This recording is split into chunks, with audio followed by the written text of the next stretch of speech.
The Alchemist teaches us that the real price isn't in the destination, but the person it forces us to become. That the treasure we seek is often buried in our own backyard. For you, the ambitious woman who feels like giving up, can understand why your road is marked with so much suffering. Here is your answer. The story of the Alchemist begins with a young shepherd boy in Andalusia. He spends his day tending to the sheep and at night sleeps in an abandoned church with a hole in the roof, dreaming of life filled with adventure. Unbeknownst to him, the goal he seeks is a lot closer than he realizes. But before he can reach it, he can become the person capable of finding it and keeping it. And the same applies to you. Maybe things are tough right now and you don't understand why. But here's something I need you to understand. God isn't preparing you just for your financial success, but for your spiritual growth. Therefore, when you hear the call, you must heed it. Santiago receives this call in a form of vision that there are buried treasures in the pyramid of Egypt for him. Despite being comfortable, having no reason to leave home, he heeded the call and traversed into dangerous paths. This is the story of the hero's journey. There comes a moment where life calls us higher, either painfully or peacefully. It's a story of Jesus leaving home, entering the desert 40 days and nights to become the person capable of preaching the gospel. Joseph the dreamer, betrayed and forced to leave home, only to rise to become governor of Egypt, saving his family. At the time, neither of them, Joseph, Santiago, the shepherd boy, understand the magnitude of what was happening. Perhaps they felt lost, confused, delayed. Maybe that's where you are right now. Sometimes the call of destiny comes as an inspiration. Other times through heartbreak, betrayal, rejection, or forced to go on a path you never even chose.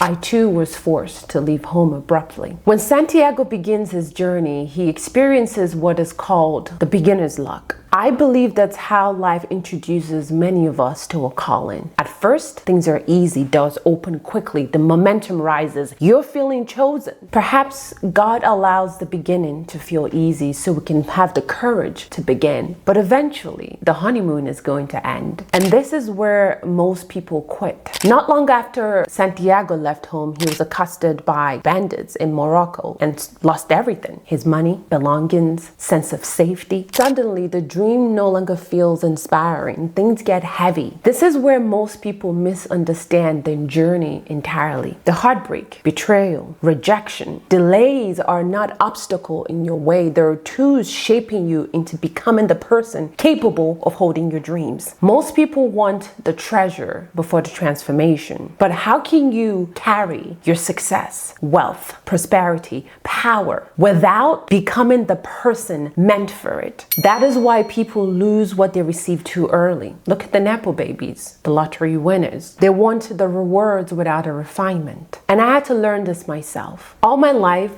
I've always wanted to be wealthy, extremely successful, the #1 female personal development entrepreneur in the world. But I had to realize something. I couldn't carry that dream just as I was. Leaving home taught me independence. Living with a roommate taught me discipline and financial responsibility. Working taught me that I can stand on my own. But despite the success, money, stability, I still lacked self-respect and form of self-assertion. Still was a people pleaser. Couldn't stand up for myself. Then something shifted after losing someone I loved to cancer. It made me realize that I could be dead tomorrow. And all those people that I've been bending my back over for will continue with their lives. I chose there and then to stop abandoning myself. That became another stage of my journey because every level of life calls for the death of your old version. The thing about Hero's journey is that it never ceases to call you forward. Every time Santiago began to settle, the journey pulls him higher and forward. Like the vision to leave home, at the lamp shop where he rose to be a successful apprentice.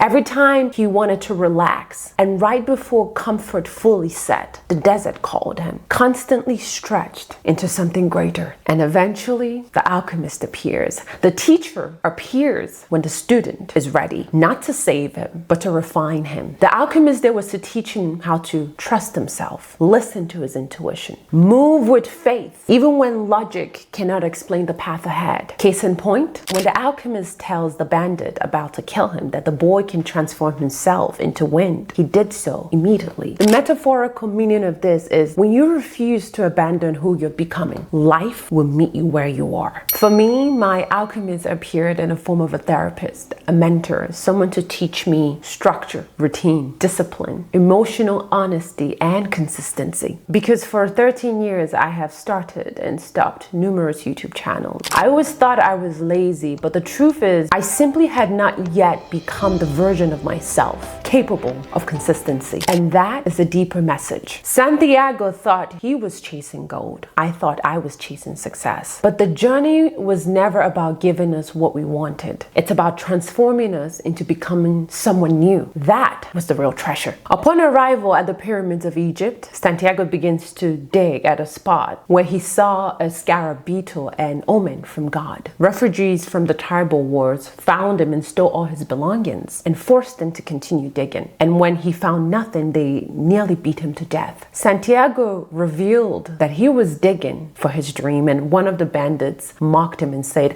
"I too have had recurring dreams of hidden treasures buried under a sycamore tree in a ruined church in Spain," the exact place Santiago had began his journey. And in the final moments of the story, after all the suffering, wandering, transformation, Santiago realizes that the treasure was buried back home the entire time, beneath the abandoned church he first had his dream. That ending reveals something deeper. Yes, sometimes what we're searching is closer than we think, but more importantly, had he found it immediately, he would never have been able to keep it. The journey gave him resilience, faith, discipline, courage, and wisdom. It transformed him. Maybe life is doing the same thing to you right now. So whatever keeps calling you, pursue it. Even if it costs you comfort, feels unfair, or you feel exhausted. Because the struggle may not be proof that life has abandoned you. It's preparing you for the weight of what you've been praying for. And somewhere along the journey, mentors, guides, alchemists will appear. When they do, listen. Because one day, after all the pain, all the becoming, all the transformation, you may realize it was never about a destination. 7 lessons from the story. 1. When Santiago got the call, myself and Joseph, we didn't argue. You must heed the call. 2. Beginner's luck is real, but it's not a destination. It's just the beginning. 3. The moment you get comfortable, the universe will test you. 4.